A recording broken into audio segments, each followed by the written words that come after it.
Now I am going to tell you how to calculate the remaining values of the trigonometric ratios. Sin, cos, tan have been calculated. So after tan, if we go to calculate the answer of the cot theta. So we know that cot is reciprocal of tan. So reciprocal of 0 is not defined. Reciprocal of 1 by root 3 is root 3. Reciprocal of 1 is 1. Reciprocal of root 3 is 1 by root 3. And reciprocal of not defined is 0. So very shortly we can tell you cot 0 is not defined. Cot 30 is root 3. Cot 45 is 1. Cot 60 degree is 1 by root 3 and cot 90 is 0.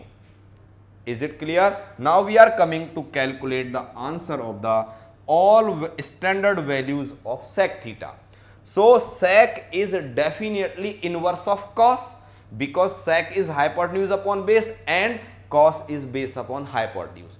To calculate the values of sec, reciprocal or we can say inverse of cos. So inverse of 1 is 1.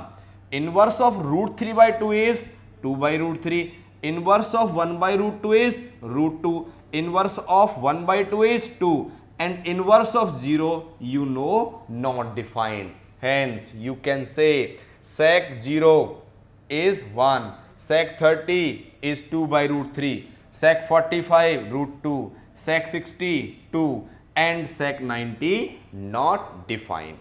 We are coming to calculate after it the cosec theta. We know that the standard angle of the cosec is inverse of the sine. In general, cosec is inverse of sine and sine is inverse of cosec. So, cosec, we will write the reciprocal values. The reciprocal of 0 is not defined. The reciprocal of half is 2. 1 by root 2's reciprocal is root 2. This is 2 by root 3 and reciprocal of 1 is 1. So what we can say? We can say here that in general that in any situation sine 0 is 0 and cosec 0 is not defined. Cosec 30 is 2, cosec 45 is root 2, cosec 60 is 2 by root 3 and cosec 90 is 1. So this is complete table and with very easy approach you students can remember it, can draw, can make in your examination for calculating the standard angles. Now what is the use of this table, how and what type of problems can be asked, we will discuss with you.